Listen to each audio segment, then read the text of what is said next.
Ça, c'est un jeu de tank en 3D. Là, pareil, mais en 2D. Nous, on va créer un jeu de tank, mais en 1D. Donc grosso modo, il faudra que notre jeu soit affiché en une seule ligne. Ok, bon là, vous devez clairement vous dire que c'est un défi impossible, mais je vais vous montrer dans cette vidéo qu'on peut en créer un, et que ça ressemble à ça. Bon, là, on comprend pas grand chose, mais vous verrez à la fin de la vidéo, tout prendra sens. Ok, revenons en base. On va commencer par créer un tank. Bon, là, il est en 2D, vu du dessus, mais je vais garder cet affichage pour bien comprendre comment ça fonctionne. Pour passer d'une dimension à une autre, on va devoir utiliser ce qu'on appelle la projection. Par exemple, le cube que vous voyez là, il est en 3D. Donc ça veut dire qu'on peut connaître la position de chaque point avec 3 coordonnées.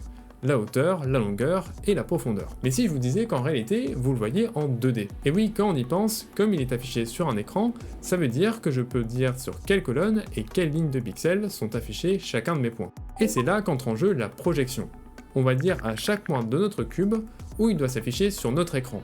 C'est un peu comme si on l'écrasait sur une surface. Et bien, pour passer de la 2D à la 1D, c'est un peu pareil. On va devoir écraser chaque point de notre carré sur une ligne. Mais alors, comment on fait ça? Bon, déjà, je vais ajouter quelques caisses en bois pour bien tester. Et je vais les afficher sur une ligne en fonction de leur distance au joueur. Pour afficher les objets de ma scène en 1D, je vais utiliser le raycasting. Alors, qu'est-ce que c'est? On peut le voir un peu comme un laser. Ça pointe vers une direction, et dès que je touche un objet, ça me dit ce que c'est. Ça sera en quelque sorte un peu comme les yeux de notre tank. Là, on voit clairement ce que ça donne. Le raycasting pointe vers la boîte et je demande à mon programme de me retourner la couleur de l'objet détecté. Et pour aller un peu plus loin, je le rends plus ou moins sombre en fonction de la distance à l'objet. Donc plus je m'éloigne de la boîte, plus la couleur sera sombre. Bon, j'avoue, faire varier la couleur d'un carré, c'est pas ce qu'il y a de plus impressionnant, ça n'a l'air de rien, mais on a fait le plus dur. On n'a plus qu'à ajouter plein de raycasts à notre tank pour commencer à voir notre jeu en 1D. Là, on voit ce que ça donne avec 5 raycasts, puis 20, et pourquoi pas une centaine. Bon, j'irai pas plus loin pour le bien de ma carte graphique, mais je pense que vous pouvez voir un peu à quoi ça ressemble un jeu en 1D. Alors quand on voit le jeu comme ça, on a plutôt l'impression de se perdre dans une forêt. Et c'est normal car nos pixels sont étirés. Si je vous montrais le jeu comme ça, ce serait clairement injouable. Bon, c'est pas tout ça, mais il est temps d'ajouter un tank ennemi. Alors pour ça, c'est pas trop compliqué, les raycasts afficheront une couleur rouge quand ils le verront. Et pour l'IA, on va vraiment faire la base. Si elle voit le joueur, elle tirera automatiquement dessus. Sinon, elle se baladera à des points aléatoires de la map. C'est assez perturbant de le voir se déplacer en 1D, mais on comprend très vite. Pour comprendre quand le joueur prend des dégâts, je vais déjà lui faire flasher son écran et je vais désactiver certains raycasts aléatoires. Ça donne l'impression que l'écran se casse un peu à chaque coup. Pour voir où on tire, j'ai ajouté une explosion affichée en blanc. Je trouve que ça donne un bon feedback. Je commence maintenant à ajouter des murs dans la map affichés en gris. Et contrairement aux caisses en bois, on ne pourra pas les casser. Et maintenant, on a pas mal d'éléments pour commencer à faire un peu de level design.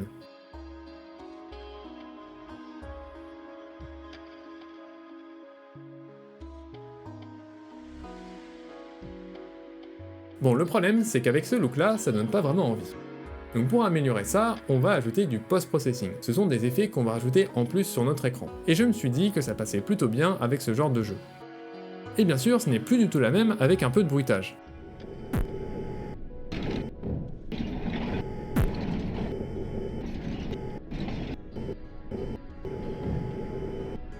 Je crée comme ça 3 niveaux et c'est bon, notre jeu est complet. Alors si vous voulez essayer, il est en ligne, j'ai mis un lien dans la description. Je vous conseille de le tester avec un casque parce que le son est en stéréo. Et maintenant, passons à la partie gameplay.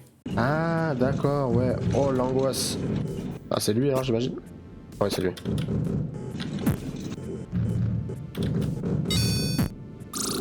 Let's go. Wesh. Allez c'est fin de carrière. Ah c'est stylé de baiser, c'est trop bien. Il y a le son hein.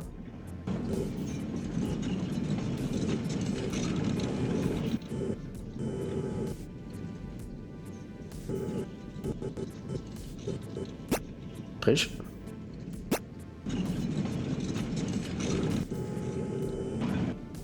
Et à gauche. Il me tire dessus là. Mais il est où? Au secours! Il est là. Ouah, le jeu à prendre en main, il est dur de fou. Il me tire dessus là déjà. Ah.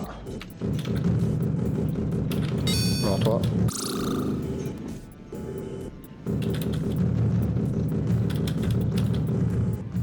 Oh, c'est bon, je rigole même plus là.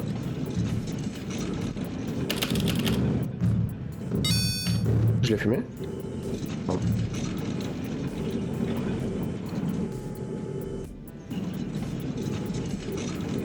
J'ai l'impression de jouer à un jeu sur le Dark Web.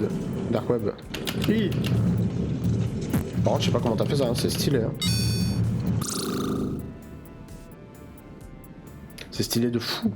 De fou malade, c'est bon. Mais mec, il y a tellement un jeu d'horreur à faire avec ce système-là. Ah mais clairement.